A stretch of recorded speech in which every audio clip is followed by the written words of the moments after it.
ရိုဝင်ဂျာမျိုးသမီးတွေဒီမျိုးသမီးအခွင့်အရေးတခြားမြန်မာပြည်မှာရှိတဲ့မျိုးသမီးတွေလိုပဲမျိုးသမီးအခွင့်အရေးတွေရှုံးခံနေရတဲ့ဟာအနေအထားတစ်ခုရှိရပါတော့။တစ်ချိန်တည်းမှာဒီအမျိုးသမီးတွေဟာကျမတို့လူမျိုးတုံးတက်ဖြတ်မှုရဲ့တားကောင်တွေလည်းဖြစ်တယ်ဟုတ်ကဲ့။သူတို့ရဲ့ vulnerability ပေါ့နော်။အရန်ကိုကျမတို့ကျယ်ပြန့်ပါတယ်ဘောင်ကျယ်ပြန့်ပါတယ်အမျိုးသမီးဖြစ်လို့ခွဲခြားခံရတဲ့ကိစ္စနောက်ခုနဒီလူမျိုးဖြစ်လို့ဒီရိုဟင်ဂျာလူမျိုးဖြစ်လို့ကျမတို့ခွဲခြားပြီးတော့မှဖိနှိပ်ခံရတဲ့ကိစ္စတွေနောက်ပြီးတော့ခုနကတော့ပြစ်မှတ်ထားပြီးတော့အကြမ်းဖက်ခံရတဲ့ကိစ္စတွေရှိရပါတော့နောက်ဒီလိုလူမျိုးတုံးတက်ဖြတ်မှုရဲ့တားကောင်ဖြစ်လို့ဒီကျူးလွန်သူတွေရဲ့လက်ထဲမှာတင်ကျမတို့ပြစ်မှတ်ထားပြီးတော့အာအကြမ်းဖက်ခံရတာမကပါဘူးအကြမ်းဖက်ခံရတာတင်မကဘူးပေါ့နော်။ तू ကအဲ့လိုအကြမ်းဖက်မှုကိုလွတ်မြောက်ဖို့အတွက်ကိုကျမတို့နီးလန်းရှာရင်းနဲ့ရှာတဲ့နေရာမှာတင်အကြမ်းဖက်မှုဘောင်းဆောင်တခြားသောအာအာတခြားသောကျူးလွန်သူတွေတခြားသောပတ်ဝန်းကျင်ကနေပြီးတော့ကျူးလွန်ခံရတဲ့ကျူးလွန်မှုတွေလည်းအများကြီးရှိပါတယ်။ဒါဘာကိုဆိုလိုတာလဲဆိုရင်ဥပမာသူတို့ကရခိုင်ပြည်မှာခုနလိုမျိုးကျမတို့နှီးပေါင်းစုံနဲ့ဒါအကြမ်းဖက်ခံရမယ်နော်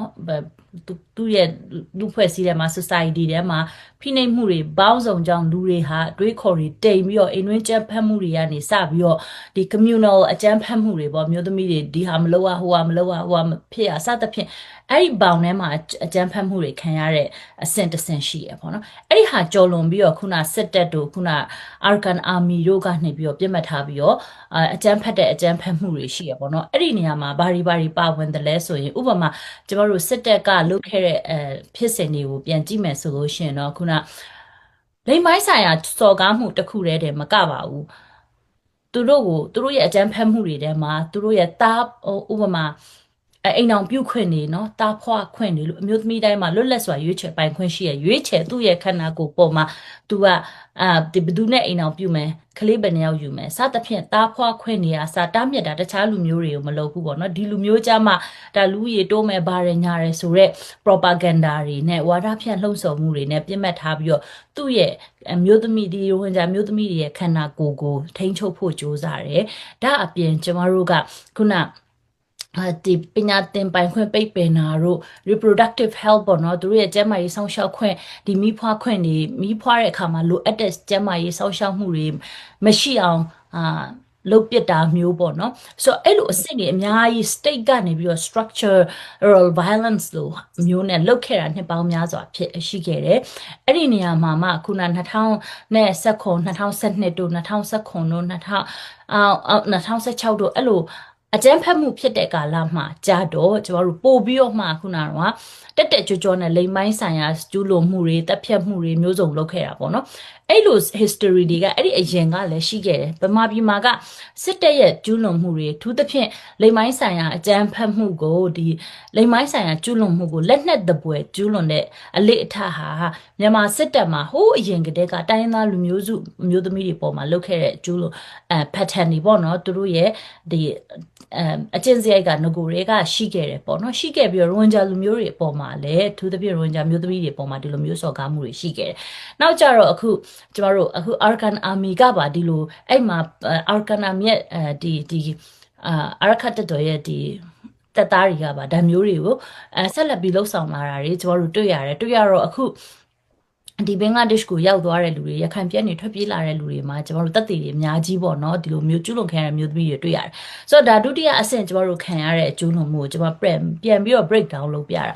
အတ္တိကနေမှကြော်လွန်ပြီးစောနာပြောသလိုသူတို့ဒီလိုကျူးလွန်မှုတွေကနေပြီးတော့လွန်မြောက်ဖို့စ조사ရင်းနဲ့ကျမတို့ထွက်ပြေးရတာတွေရှိရဲလှေစီးပြီးထွက်ပြေးကြရဲကုန်းချောင်းနဲ့ထွက်ပြေးကြရဲအဲ့လိုထွက်ပြေးတဲ့နေရာမှာလဲနီးပေါင်းစုံနဲ့ဒီမျိုးသမီးတွေကအရန် vulnerable ဖြစ်နေတဲ့အခါကျတော့နီးပေါင်းစုံနဲ့အကြမ်းဖက်မှုတွေခံရပါတယ်ဥပမာဒီလိုမျိုးကျမတို့ဒီလူကုန်ကူးဂိုင်းတွေပေါ့နော်လူကုန်ကူးသမားတွေအဲ့ဒီမှာလူမျိုးပေါင်းစုံပါမယ်ရခိုင်တွေပါတယ်ဗမာတွေပါတယ်အရာရှိတွေပါတယ်traffickers တွေလူကုန်ကူးတဲ့လူတွေပါတယ်အဲ့လူမျိုးပေါင်းစုံသောလူတွေကရိုဟင်ဂျာတွေအပါအဝင်နော်ဒီလူဟုတ်မျိုးသမီးတွေကိုရဲ့ဒီ vulnerability ကိုအာ အတုံးချပြီးတော့သူတို့အနိုင်ကျင့်တာပေါ့နော်အဲ့ညမှာလိမ်မိုက်ဆန်ဆော်ကားမှုတွေရိုက်နှက်တာတွေနှီးပေါင်းစုံနဲ့အဆက်ခွဲအောင်လုပ်တာတွေပေါ့အကုန်လူကုန်သိက္ခာကြလူကုန်သိက္ခာမရှိရဲ့ပုံစံနဲ့ဟိုဒီမျိုးသမီးတွေဟိုဆက်ဆံတာတွေကျမတို့အများကြီးတွေ့ရတယ်ဒါအပြင်အခုတခြားနိုင်ငံကိုရောက်သွားတော့လေဆက်လက်ပြီးတော့မှဒီလိုမျိုးအားနည်းနေတဲ့အနေအထားကိုအသုံးချပြီးတော့ဒီဆက်လက်ပြီးတော့အဲ့နိုင်ငံတွေမှာဒုက္ခသည်စခန်းတွေမှာနှီးပေါင်းစုံနဲ့ပြစ်မှတ်ထားခံနေရတာကိုလည်းကျမတို့တွေ့ရတယ်ပြောမယ်ဆိုရိုဟင်ဂျာတွေကလူမျိုးတုံးတပ်ဖြတ်မှုကိုခံရတယ်ရိုဟင်ဂျာတစ်မျိုးတစ်ခုလုံးအနေနဲ့အများကြီးနဲ့နာဆုံးရှုံးမှုတွေရှိခဲ့တယ်ဒီနေ့မှာအမျိုးသမီးတွေရဲ့ vulnerability အမျိုးသမီးတွေရဲ့ဒီပြစ်မှတ်ထားခံရမှုအမျိုးသမီးတွေရဲ့ခံစားရမှုဟာ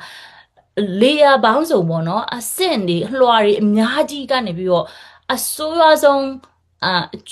းခံစားမှုတွေပေါ့နော်အဆိုးရွားဆုံးအခြေအနေတွေကိုသူတို့ကကြော်ဖြစ်နေရတဲ့အနေထားလို့ပြောလို့ရတယ်ဆိုတော့အဲ့လိုအနေထားကိုကျမတို့ကဘယ်လိုမျိုးကြော်ဖြတ်နိုင်မလဲဘယ်လိုလုပ်နိုင်မလဲနိုင်ငံတကာကနေဘာလုပ်ပေးနိုင်မလဲဆိုတော့ကျမတို့နားလည်ရမှာကနိုင်ငံတကာဥပဒေတွေဆိုတာရှိရသူ့ရဲ့တက်ရောက်မှုကကျမတို့က limited ပဲဖြစ်တယ်ပေါ့နော်သူကအကုန်လုံးအခြေအနေတစ်ခုလုံးကိုနိုင်ငံတကာဥပဒေနဲ့ကျမတို့ဖြည့်ရှင်းလို့မရအောင်ကျမတို့နိုင်ငံတကာဥပဒေနဲ့ဖြည့်ရှင်းလို့ရတဲ့အနေထားဟာဘယ်လိုအနေထားမှာလဲဆိုတော့တိုင်းပြည်တစ်ခုမှာအစိုးရကောင်းတစ်ခုရှိနေတယ်ဆိုလို့ရှိရင်နိုင်ငံတကာဥပဒေတွေကိုအသုံးချပြီးတော့နိုင်ငံတကာဥပဒေထဲမှာပါဝင်တဲ့ principles တွေသတ်မှတ်ချက်တွေဆုံးဖြတ်ချက်တွေကိုယူပြီးတော့ကိုယ့်ရဲ့တိုင်းပြည်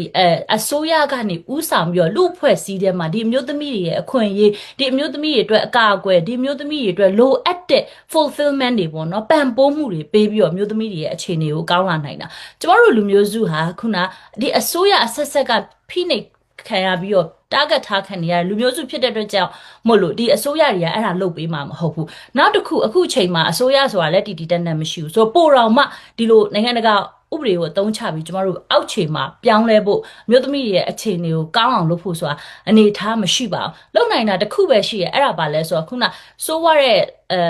ကျူးလွန်မှုတွေကျမတို့ mass atrocities လို့ခေါ်ရပေါ့နော် mass atrocity crimes တွေပေါ့နော်ခုန genocide crimes against humanity war crimes အဲ့လိုအခြေအနေမျိုးမှာဆိုလို့ရှိရင်เนาะအဲ့ဒီအနေထားမှာဖြစ်ခဲ့တဲ့အဆိုးရွားဆုံးသောကျူးလွန်မှုတွေအတွက်တော့တစ်ချိန်မှာခုနအာဂျင်တီးနားမှာဒါတရားစွဲဆိုနေဆွဲဆိုမှုတွေကနေတဆင့်တော်၎င်း ICC မှာဆွဲဆိုနေတဲ့တရားစွဲဆိုမှုတွေတဆင့်ကနေတဆင့်တော်၎င်းဒါမှမဟုတ်ပြည်တွင်းမှာတစ်ချိန်ကျမတို့ကtransitional justice နဲ့တရားစီရင်မှုတွေဖြစ်လာတယ်ဆိုအဲ့ဒီကနေမှတစ်ချိန်မှာတရားမျှတမှုရမှာဖြစ်ပါတယ်ကျမတို့အဲ့ကာလဟာဘယ်လောက်ကြာမလဲဆိုတာမပြောနိုင်ဘူးဆိုတော့နိုင်ငံတကာဥပဒေကိုကျမတို့အားကိုးလို့ရတာကတရားမျှတမှုဖော်ဆောင်ဖို့အတွက်အဲ့တနည်းပဲရှိရဲ့အဲ့ဒီနေရာမှာခုနကျူးလွန်ခံရတဲ့အလွှာပေါင်းများစွာသောကျူးလွန်မှုတွေအတွက်ကျမတို့အဖြေမရှိပါဘူးအဲ့ဒီဟာကြီးပြန်လဲကုစားဖို့ဆိုလို့ရှိရင်တော့ကျမတို့ကokay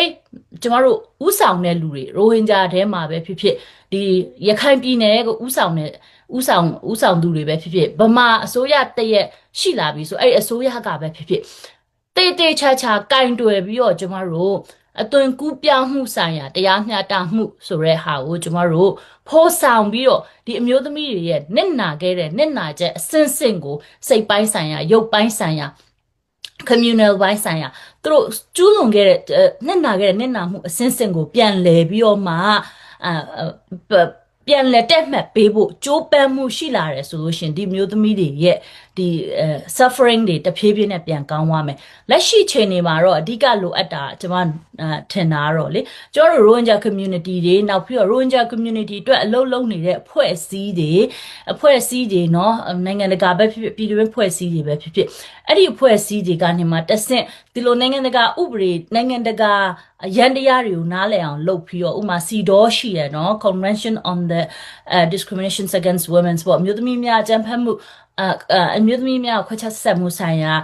ကျမတို့ convention ရှိတယ်ပြီးလို့ရှိရင်မျိုးသမီးတွေအတွက်ငြိမ်းချမ်းရေးနဲ့လုံခြုံရေးဆိုင်ရာဆုံးဖြတ်ချက်တွေကုလသမဂ္ဂကနေထုတ်ပြန်ထားတာတွေရှိတယ်ဒီပြိပခါဖြစ်နေတဲ့ကာလမှာမျိုးသမီးတွေအတွက်လိမ်မိုင်းဆိုင်ရာကျူးလွန်ခံရရင်ဘယ်လိုဖြေရှင်းမလဲဆိုတော့ဟာတွေရှိတယ်အဲ့ဒီ tools တွေကိုကျမတို့က